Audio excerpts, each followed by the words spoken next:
From WQAD News 8, my name is Joe McCoy, and you are listening to Sports with the Real McCoy.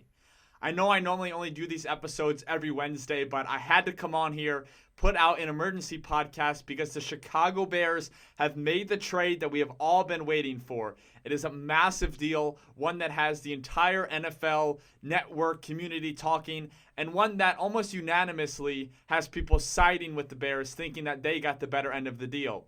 But when you get into the breakdown of it, the Chicago Bears have traded the number 1 overall draft pick to the Carolina Panthers for the number 9 overall draft pick.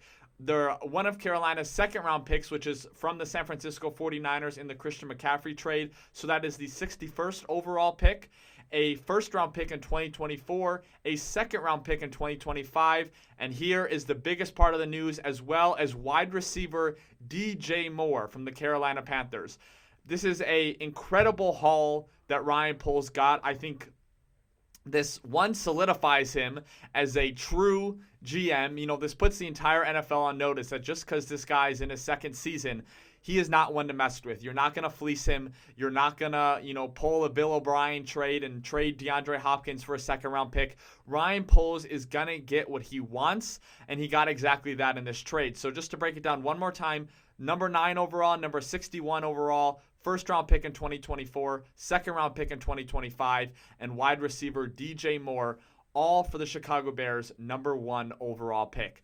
It was when news broke, I was actually in the newsroom with a lot of my coworkers, are Bears fans as well, and it initially broke, and for like 5 minutes, the compensation wasn't out. It just came out from Ian Rappaport that a trade had been made, that the Bears were trading with the Carolina Panthers. But like I said, for about 4 or 5 minutes or so, no one knew what the compensation was. So we were all just kind of huddled around, each other's computers, just kind of waiting for Adam Schefter or Rappaport to come out with the compensation. But once that compensation came out and we saw that we got all these additional draft picks as well as a true number 1 wide receiver for Justin Fields, we all were ecstatic. We immediately felt that the Chicago Bears had won the trade, that Ryan Poles had done exactly what he needed to do to not only set the Bears up for the future, but give Justin Fields that true number 1 wide receiver that he so desperately covets. And I think when you really look at the trade compensation for this, a lot of people, it was being reported during the Combine that the Bears were looking for 2 first-round picks. It came out from Peter King on NBC that Ryan Poles said that he already has trade offers for, including a 2024 first-round pick and a 2025 first-round pick. So it was seeming like that was going to be the deal, and a lot of people had Carolina as the suitor. It made sense. Carolina has a pretty decent team. They have a solid young core on defense. They have Brian Burns on that defensive line. They draft Ikem Ekwonu for that left tackle spot. So they really have a lot of very good pieces on that team. So it made sense that they were just kind of missing the quarterback. They bring in Frank Reich, who went through that quarterback carousel in Indianapolis. It was kind of made sense that he was going to want to get his franchise quarterback that he can mold and shape and train him with Josh McCown, who is now their quarterback coach. So it made sense that Carolina would possibly be the suitor for the trade. But no one expected DJ Moore to be included, especially because when you're trading up for the number 1 overall pick to take a quarterback, you want him to have a star wide receiver. But Ryan Poles didn't weighing on his word. He didn't take a lower compensation than he wanted. He wanted DJ Moore. He wanted a true number 1 wide receiver for Justin Fields, and that's exactly what he got. Now, some reports came out that, I don't know the exact validity to these, but there were some reports that it was going to be a 2025 first rounder and Carolina's earlier second round pick. But Ryan Poles, again, wanted DJ Moore. He wasn't willing to compromise on that, so it made that second-round pick the later one this year that Carolina has, and it turned that 2025 first-round pick into a 2025 second-round pick. But I think as Bears fans, you much rather would have DJ Moore instead of a first-round pick in 2025 or an earlier second-round pick, just because this is exactly what Justin Fields needs. And I think the biggest part about the DJ Moore trade is his contract is exceptional for the Bears. His cap hit's going to be about $20 million this year, which really isn't that bad for a number 1 wide receiver. Right now, that market's about $25 million. But his next year, his 2024 and his 2025 cap hit are only $16 million, which is an incredible value for the Chicago Bears for a true number one wide receiver. So they're getting a guy who's only 25 years old. He's like 3 months older than Velus Jones Jr., who the Bears just drafted last year. And so he's just entering the prime of his career. He's going to have a 3-year window where, receivers really make a name for themselves. Not, DJ Moore has already made a name for himself, but these are his 3 years to enter the prime of his career. And the Bears are going to have him for an absolute steal in terms of his cap hit. Because if the Bears were to go out, if DJ Moore were not under contract, let's say he was a rookie, and he was about to get his first big contract, it would be in the $24-25 million range. So the fact that the Bears are going to get him for $16 million after this season is just incredible value for Ryan Poles, and gives him that flexibility that he so much covets. And when you look at the draft picks, it puts the Bears in such a perfect situation for the future. Now, I 100% believe that Justin Fields is the franchise quarterback for the Bears. But I have to preface it that if for whatever reason he doesn't end up being that, whether he has some freak injury or just for whatever reason he doesn't play up to the expectations that people have this year, and Ryan Poles decides that he needs to go out and draft a quarterback next year, he has 2 first-round picks to go ahead and do that. So again, for whatever reason, I don't expect it to happen. I truly, with 100% of my heart, believe Justin Fields is the Bears franchise quarterback for the next 12 to 15 years. But just if hell froze over and Justin Fields isn't the guy, they have the resources to go up and possibly trade up for Caleb Williams or Drake May from University of North Carolina. But if not, if Justin Fields is the guy, and having DJ Moore and these weapons for him now with Chase Claypool and Darnell Mooney and Cole Kmet, if he solidifies himself as the guy and takes that massive jump that a lot of people are expecting, now you have 2 first-round picks just to play with. And maybe they trade up and go after a guy like Marvin Harrison Jr. next year, the wide receiver from Ohio State, who is looking all but Justin Jefferson 2.0, if not even better. Or maybe they keep both first-round picks and they draft, an offensive lineman or a defensive lineman. I mean, it gives them just ridiculous flexibility to fill the needs that they're going to have going into next offseason. So this was an absolutely home run trade for Ryan Poles. Again, I think it really solidified him as this is a legitimate GM. This guy's not messing around. He's not going to get fleeced. In fact, he's out here, in my opinion, fleecing other teams in terms of draft compensation. And I think this move was exactly what the Bears needed. Again, got them their true number one wide receiver, and it gave them the flexibility in the draft for now and for the future to do whatever Ryan Poles feels needs to be done. But now the Bears have to turn their focus first to free agency, of course, which the tampering period starts on Monday. Free agency officially begins on March 15th on Wednesday. But now the Bears don't need a number one wide receiver. It was a lot of speculation that the Bears would trade back and possibly draft Jackson Smith and Jigba. I don't see that happening now because we have DJ Moore. But I think now Ryan Poles can fully focus his attention on the trenches. He's going to have to build that offensive line up because it doesn't mean anything if you have good receivers, if you don't have an offensive line to protect your quarterback and to give Justin Fields the times he needs to get it to the receivers. And of course, he's also going to have to build that defensive line. There still is an extreme deficiency on the Chicago Bears defensive line. We've talked about guys on the show previously like Draymond Jones, who they could go out and sign, Javon Hargrave, a couple of other guys like Zach Allen, the edge defender from the Cardinals. But there are people out there for the Bears to go and bolster their defensive line. So I think Ryan Poles now can fully focus his attention on building the trenches, which desperately needs to be done on this team. And I think the Bears really could be in some business coming up here for this upcoming season.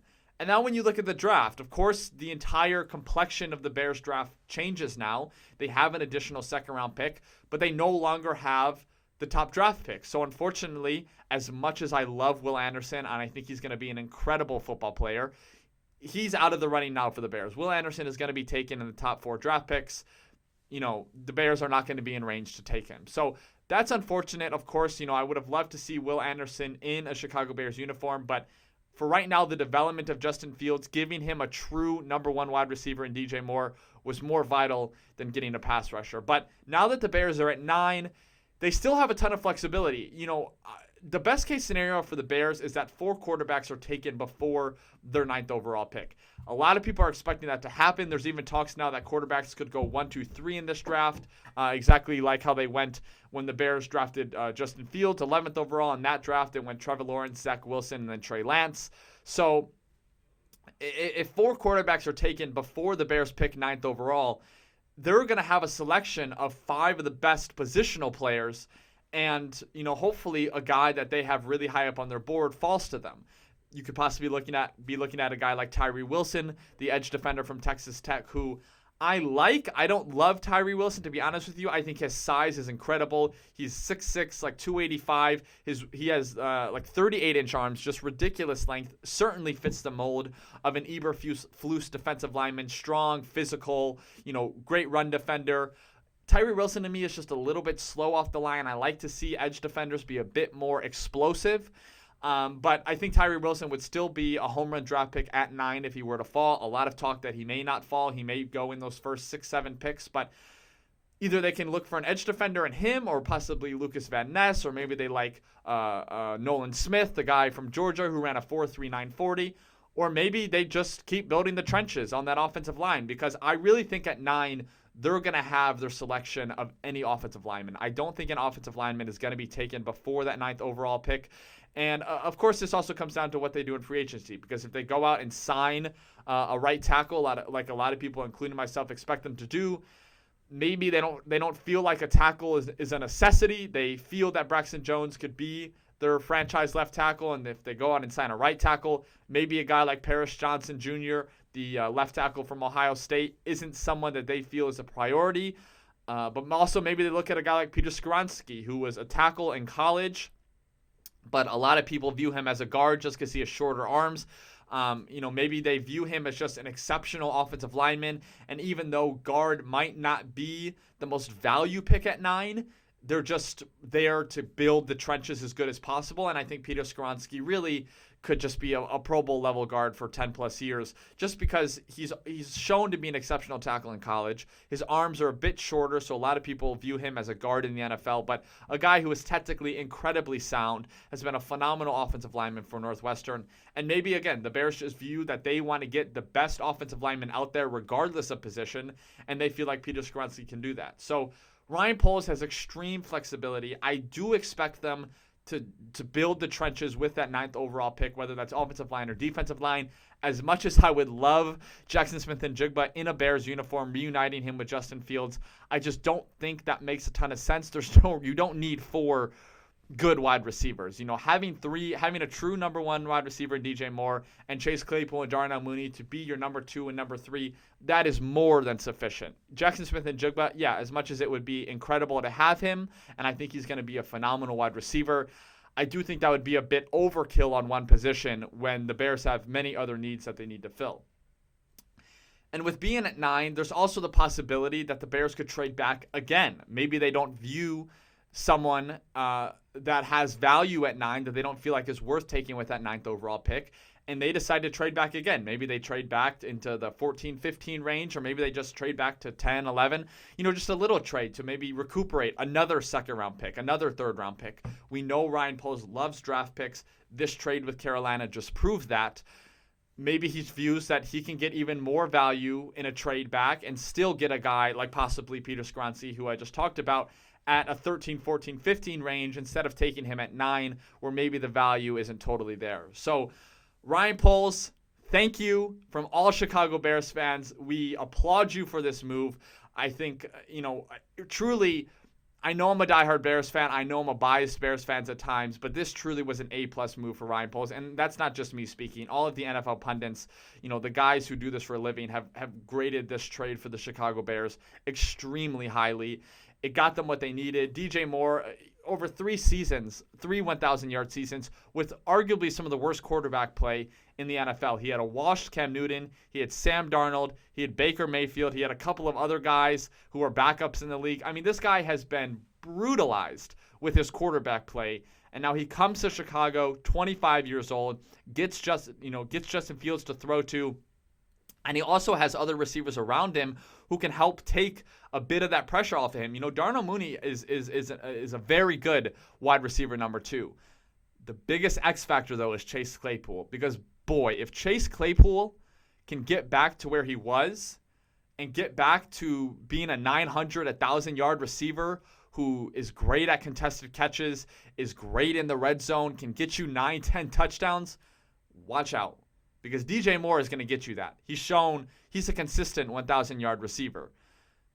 If Chase Claypool becomes a consistent 1,000-yard receiver, and Darnell Mooney, who also has had a 1,000-yard season, 2 seasons ago he had one, you could be talking about 3 receivers who have potential to be 1,000-yard receivers. It would just be, there's a lot on the line. I think DJ Moore has proven he's a number one. He's a great receiver.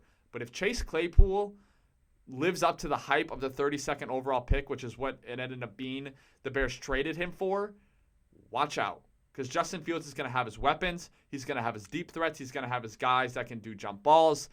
This could be something special. It, of course, comes down to how the players perform. But I think Ryan Poles has got something built in here. I really do. So build the trenches now.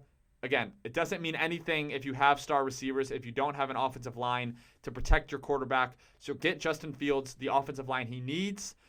Build the defense as much as possible. I still expect the defense to be average maybe this year, still possibly a bit below average. But if the Bears could just have an average defense and an offense that's electric, you're looking at a team that could make a playoff run for real.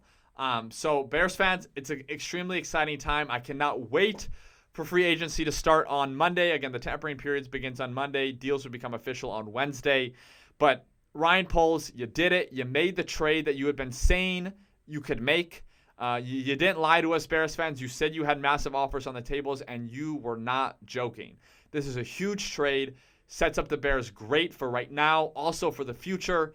And I think that Ryan Poles has really executed a phenomenal trade. So thank you guys so much for listening. Thank you for tuning in to this, kind of emergency podcast. Again, I know it wasn't on the typical Wednesday when I do these, but I just had to get one out there, had to break the news about the Bears making this trade. And it's an extremely exciting time to be a Bears fan and to see what Ryan Poles kind of cooks up in free agency and also in the draft. So thank you guys so much for listening. I hope you have an incredible day, and tune in on Wednesday where we're going to get into this even more and also talk about some of the free agency news that has already happened. Have a good day.